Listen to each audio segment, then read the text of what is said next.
Hey everyone, welcome to FlashBlack Fanfic Fridays. Why is it FlashBlack Fanfic Fridays? Because I'm going to be reading fanfics on Fridays, and I'm the FlashBlack. I flashback because I'm black.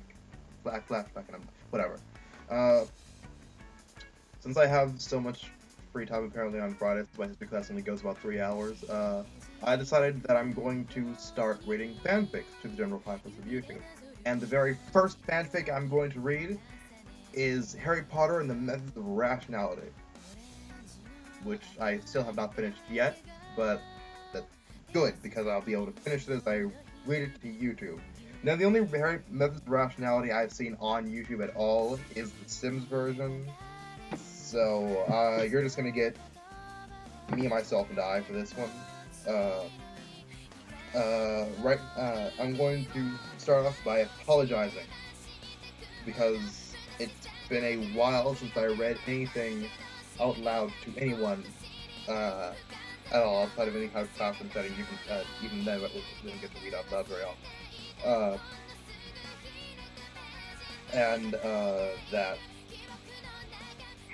Sorry, I'm a bit nervous, trying to just be cool about it. Stay positive. And that, as I said in my first couple of videos, I apologize because I sometimes speak very fast, and when I speak really fast, my words get kind of inaudible. I also apologize because there are some words in this fanfic. I just did about 5 chapters, but my video recorder cut it short, cut it off, so I just canceled, decided to do 2 chapters for upload. That's on topic. There are some words in this fanfic that I have not seen and cannot pronounce worth of shit. So, you're just getting raw footage or whatever. So, without further ado, we're at 2 minutes and 7 seconds, so now we're going to start reading the Methods of Rationality. Harry Potter and everything related to it is owned by J.K. Rowling. This fanfic, Harry Potter and the Methods of Rationality, is on fanfiction.net and is written by Less Wrong. I guess I don't need to tell you anything else. Disclaimer: J.K. Rowling owns Harry Potter, and no one owns the Methods of Rationality. This fic was widely considered to really hit its stride, starting around chapter 5. If you still don't like it after chapter 10, give up.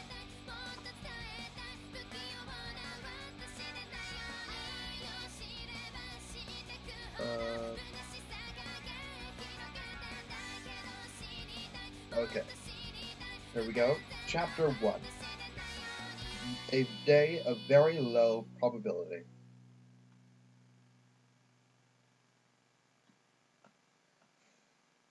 Every inch of wall space is covered by a bookcase. Every bookcase has 6 shelves, going almost to the ceiling. Some bookshelves are stacked to the brim with hardcover books, science, mathematics, history, and everything else. Other shelves have 2 layers of paperback science fiction, with the back layer of books propped up on old tissue boxes or 2x4s so that you can see the black layer above. You can see the back layer of the book above the book in front, and it still isn't enough. Books are overflowing onto the tables and the sofas, making little heaps under the windows.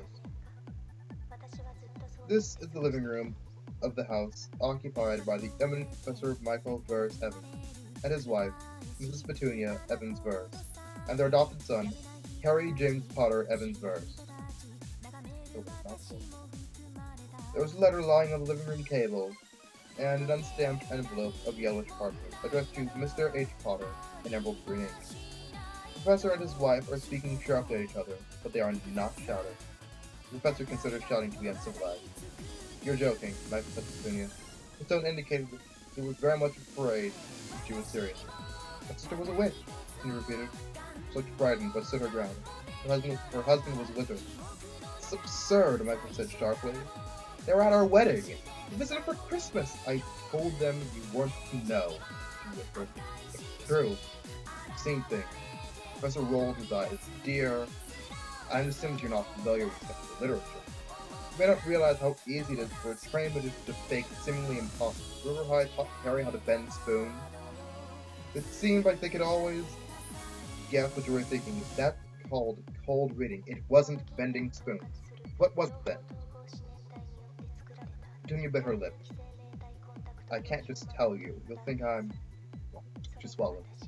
Listen, Michael, I wasn't always like this.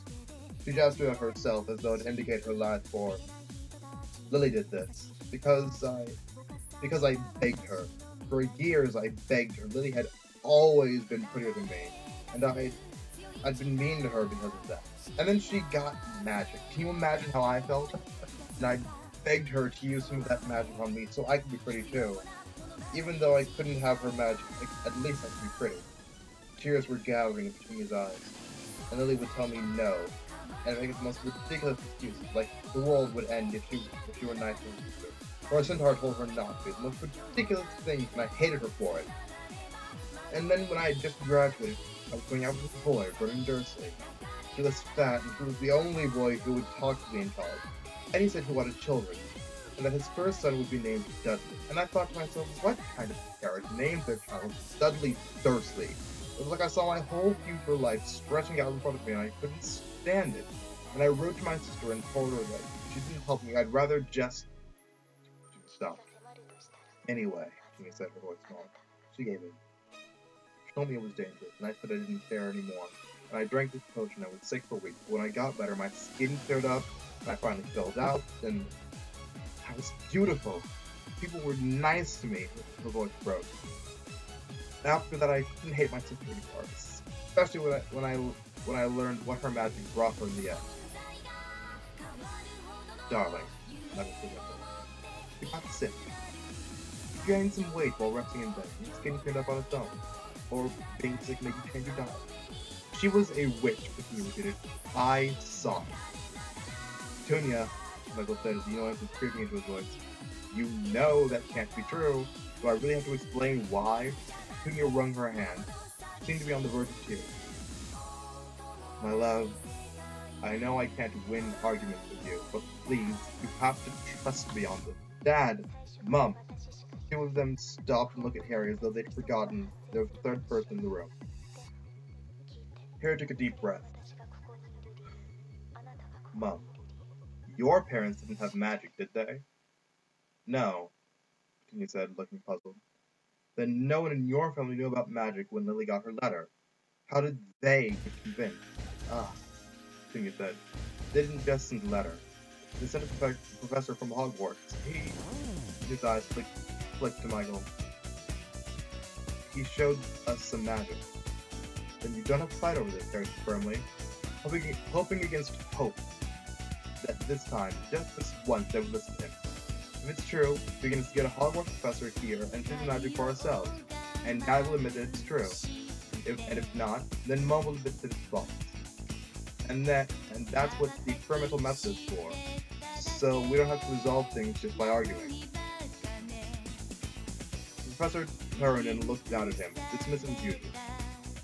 Oh, come now, Harry. Really? Magic?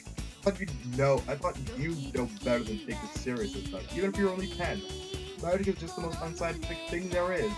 Harry's mouth twisted bitterly. He was treated well, probably better than most genetic fathers treated their own children. Harry had been sent to the best elementary school, and when that didn't work out, he was provided with tutors from the endless labor pool of starving students. Always, Harry had been encouraged to study whatever caught his fancy, but all the books that caught his fancy sponsored in whatever math and science competitions he entered. There was even anything reasonable that he wanted, except maybe the slightest shred of respect. A tenured professor who taught biochemistry at Oxford was hardly being put to disease by his little boy. You would listen to show interest, of course. That's what a good parent would do. And so, if you consider yourself as a good parent, you would do it. But take a 10-year-old seriously? Yeah, hardly. Again, damn it.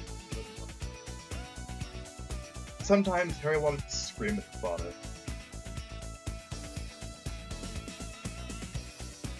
Mom, Harry said, if you want to win this argument with Dad, look in chapter 2 of the first book of the Feynman lectures on physics.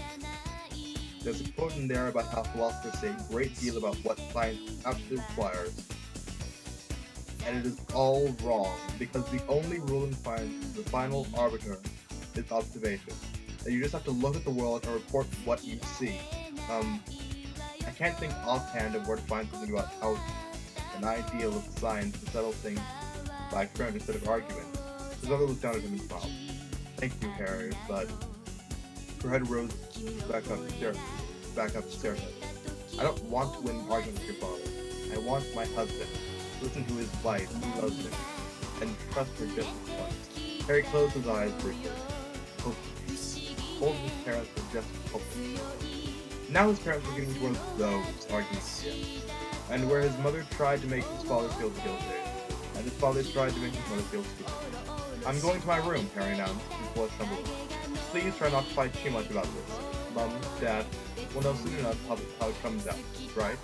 Of course, Harry, said his father, and his mother gave him a reassuring kiss, and they went on fighting while Harry climbed the stairs to his bedroom. He shut the door behind him in front of him. The funny thing was, he ought to have agreed with Dad. No one had ever seen any evidence of magic, and according to Mom, there was a whole magical world up there. How could anyone keep putting on that a secret? More magic seemed like a rather suspicious sort of excuse. It ought to have been an open such case for one joking, lying, or being insane, in ascending order of offense. His mom had sent a letter herself that explained how it arrived at the letterbox on a stamp. Little insanity was far, far less improbable than the universe really working at that. Except that some part of Harry was utterly convinced that magic was real, and had been since the instant he saw the putative letter from the Hogwarts School of Witchcraft. Harry rubbed his forehead, grimacing. Don't believe everything you think, one of his books said. But this bizarre certainty. Harry was finding himself just expecting that, yes, a Hogwarts professor would show up and wave a wand and magic would come out. That strange certainty was making no effort to guard himself against falsification. Wasn't making any excuses in advance for why there wouldn't be a professor, or why the professor would only be able to bend a spoon. Where do you come from, strange prediction? Harry directed his thought of his brain. Why do I believe what I believe? Usually Harry was pretty good at answering that question, but in this particular case he had no clue what his brain was thinking. Harry gave another mental shrug to himself. A flat metal plate on a door affords pushing, and a handle on a door affords pulling. And the only thing to do with the testable hypothesis is to go test it. He took a piece of lined paper from his desk and started writing. Dear Deputy Headmistress. Harry paused reflected, then discarded the paper for another, having another millimeter of graphite from his pencil. This called for careful.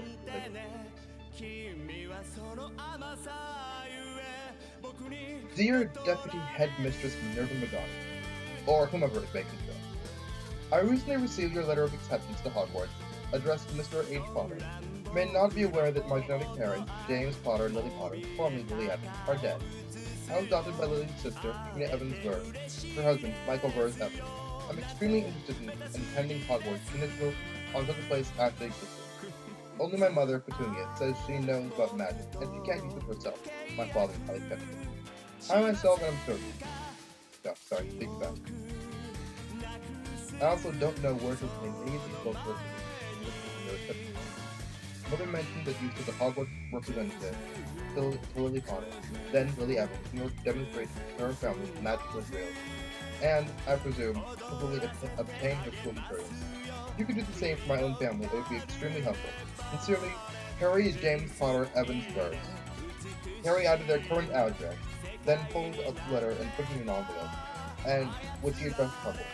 Further consideration led him to rotate a candle and drip wax onto the flap of the envelope, into which, using a penknife tip, he impressed the initials HJPEV. If he was going to descend into this madness, he was going to stop.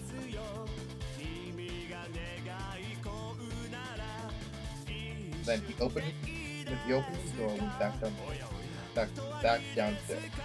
His father was sitting in the living room reading a book of higher math to show how smart he was. And his mother was in the kitchen preparing one of his father's favorite dishes to show how loving she was. It didn't look like they were talking to one another at all. scary as arguments could be, not arguing somehow much worse. Mum, Harry said in the unnerving silence, I'm going to test the hypothesis. According to your theory, how do I send an owl to Hogwarts? His mother turned from the kitchen and Sing stared at him, looking shocked. But no, I think you just have to own a magic owl. That should have sounded highly suspicious. Oh, so there's no way to test your theory then. But peculiar certainty in Harry seemed willing to stick its neck out of his brother. Well, the letter got here somehow, Harry said. So I'll just wave it around outside and call Letter for Hogwarts and see if an owl picks up. Dad, do you want to come watch? Father shook his head minutely and kept on reading. Of course, Harry thought to himself. Magic was a disgraceful thing that only stupid people believed. That only people believed it. If his father went so far as to test hypothesis, or even watch being tested, that would feel like associating himself with that. Only as Harry stumped out the back door into the backyard, did it occur to him that if an owl did come down to snap litter, he was going to have some trouble telling his dad about it. But, well, that can't really happen, can it? No matter what my brain seems to believe, if an owl really comes down and grabs its envelope, I'm going to have worries a lot more important than what Dad thinks. Harry took a deep breath and raised the envelope into the air. He swallowed. Calling out Letter for Hogwarts while holding an envelope high in the air in the middle of your own backyard was actually pretty embarrassing now that you thought about it. No, I'm better than Dad. I will use the scientific method even if it makes me feel stupid. Letter, Harry said, but actually came out more of a whispered trust. Harry steeled his will and shouted to the empty sky. Letter for Hogwarts. Can I get an owl here? Harry? Asked a bemused woman's voice, one of the neighbors. Harry pulled down his hand like it was on fire and hid the envelope behind his back like it was drug money. His whole face was hot with shame. The old woman's face peered out from above the neighboring fence, grizzled gray hair escaping from her hairnet. Miss Fig, the occasional babysitter. What are you doing, Harry? Nothing, Harry said with a strangled voice. Just you're really silly. Did you get your acceptance letter from Hogwarts? Harry froze and blinked. Yes, Harry's lips said a little while later. I got a letter from Hogwarts. They said they want my owl by July 31st, but you don't have an owl, poor dear. Can't imagine what someone must have been thinking, sending you just a standard letter. A wrinkled arm stretched out over the fence and opened an expectant hand. Hardly even thinking at this point, Harry gave over his envelope. Just leave it to me, dear, said Mrs. Fig. In a jiffy or two, I'll have someone over. And her face appeared from over the fence. There was a long silence in the backyard. Then, a voice, calmly and quietly said, What? So went the first chapter. Yay, we want to chapter 2, and I'm feeling a little more confident now that I've read this. Chapter 2. Everything I believe is false. Now, just to be clear, Harry said, if the professor does levitate you, Dad, would you know you haven't been attached to any wires, that's going to be sufficient evidence. You're not going to turn around and say it's a magician's trick. That wouldn't be fair play. If you feel that way, you say so now, so that we can figure out a different experiment instead. Harry's father, Professor Michael Vers Evans, rolled his eyes. Yes, Harry. And you, Mom, your theory says that the professor should be able to do this, and if that doesn't happen, you always make your mistake. Something about how magic doesn't work when people are skeptical of it, or anything like that.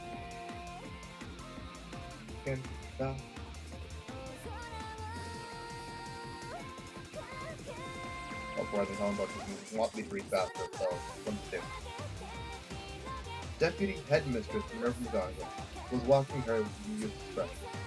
She looked quite witty with her black robes and front hat. When she spoke, she sounded formal and stolid, which didn't go together with the look at all. At first glance, it looked like someone who wanted to tackle and put babies in the cold rooms. So the whole effect was ruined as soon as she opened her mouth. Is that sufficient, father? He said. Shall I go ahead and demonstrate? Sufficient? Probably not, Harry said, but at least it will help. Go ahead, Deputy Headmistress. The professor will do, said Fig, and then, Wingardium Leviosa. Harry looked at his father. Huh, Harry said. The father looked back at him. Huh, father echoed. Then Professor Burrs Evans looked back at Mr. McGonagall. Alright, put me down now. Father lowered carefully to the ground. Harry ruffled his hand through his own hair. Maybe it was just the strange part of him which had already been convinced, but that's a bit of an anticlimax, Harry said. You'd think there'd be some kind of more dramatic mental events associated with updating on an observation of infinitesimal probability. Harry stopped himself. Mum, McGonagall, and even Dad were giving him that look again. I mean, with finding out that everything I believe is false. Seriously, it should have been more dramatic. His brain ought to have been collecting its entire current stock of hypotheses about the universe, none of which will allow this to happen. But instead, his brain just seemed to be going, alright, I'll tell the Hogwarts to wave her wand and make her father rise into the air. Now, again with that. The Witch Lady was smiling upon them and looking quite amused. Would you like a further demonstration, Mr. Potter? You don't have to, Harry said. We perform a definitive experiment. But Harry hesitated. He couldn't help himself. Actually, under the circumstances, he shouldn't be helping himself. It was right and proper to be curious. What else can you do? Professor McGonagall turned to look back. Harry scrambled back unthinkingly, backpedaling so fast that he tripped over a stray stack of books and landed hard on his bottom with a thwack. His hands came down to catch himself without quite reaching properly, and there was a warning twinge in his shoulder as the weight came down unbraced. At once, the small tabby cat morphed back up into a rogue woman. I'm sorry, Mr. Potter, McGonagall said, sounding sincere, though her lips were twitching toward a smile. I should have warned you. Harry was breathing in short pants. His voice came out thick.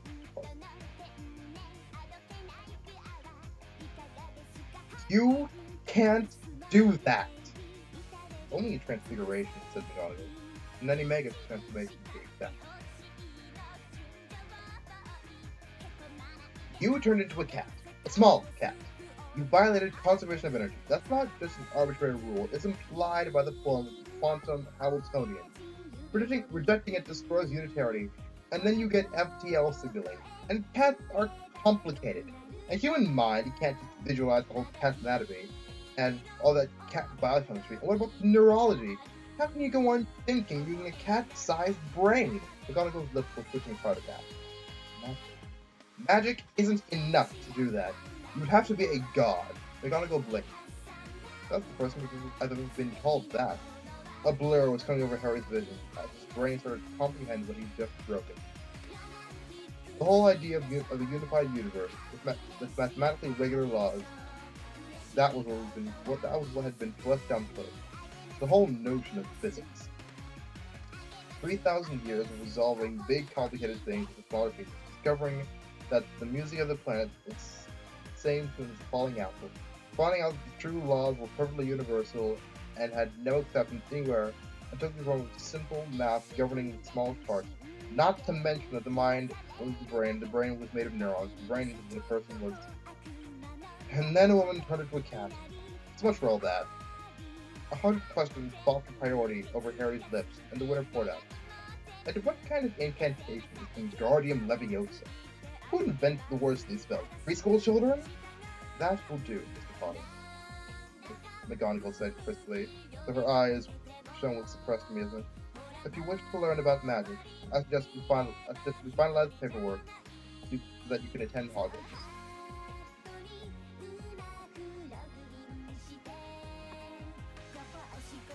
Right, Harry said, somewhat dazed.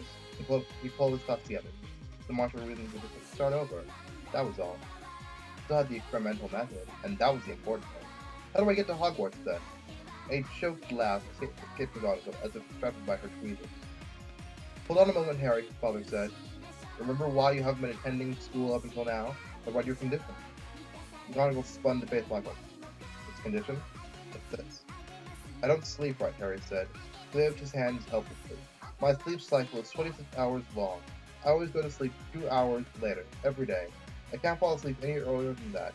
And then the next day I go to sleep 2 hours later than that. 10 p.m., 12 a.m., 2 a.m., 4 a.m., until it goes around the clock. Even if I try to wake up early, it makes no difference. I'm a wreck the whole day. That's why I haven't been attending a regular school up until now. One of the reasons, said his mother. Harry shot her a glare. We're going to leave a long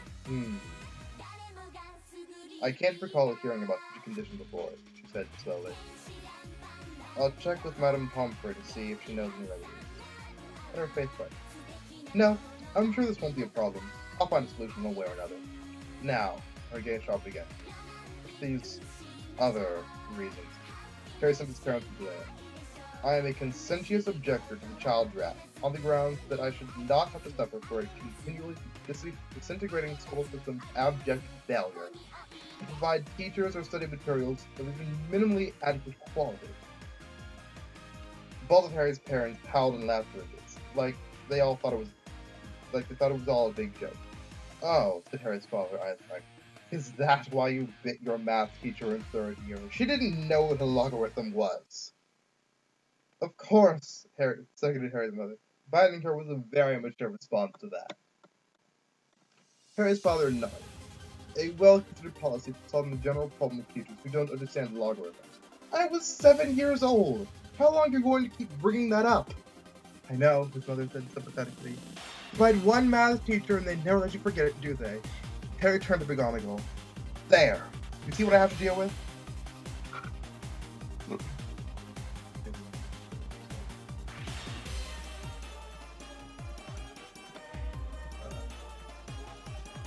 Excuse me, said Virginia, and fled the screen door onto the outside porch, from which the screams of her laughter were quite clearly audible.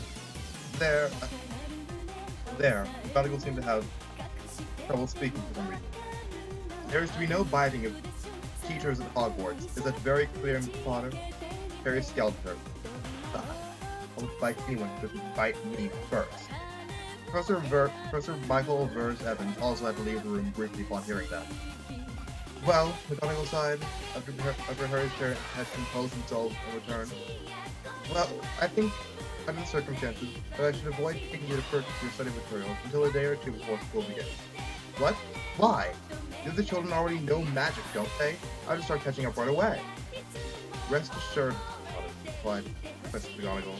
Hogwarts is quite capable of teaching the basics, and I expect, Mr. Potter, if I leave you alone for 2 months with your schoolbook, even without a wand, I will return to this house, only to find a crater of billowing purple smoke, a populated city surrounding it, and a plague of flaming zebras terrorizing what remains of England.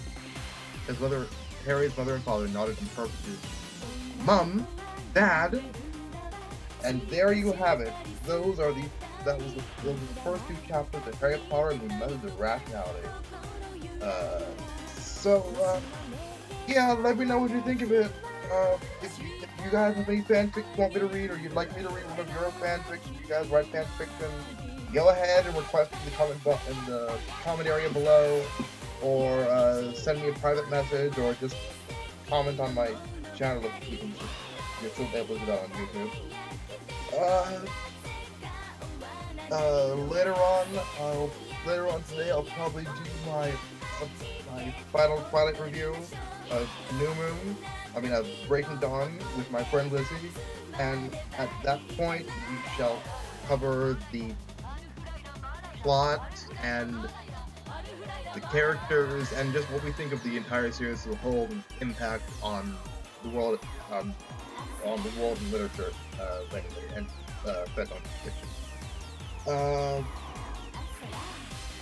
As for my other reviews, I'm still having trouble getting episodes of anime for my other reviews, but rest assured, I shall do them, even if I only have them on.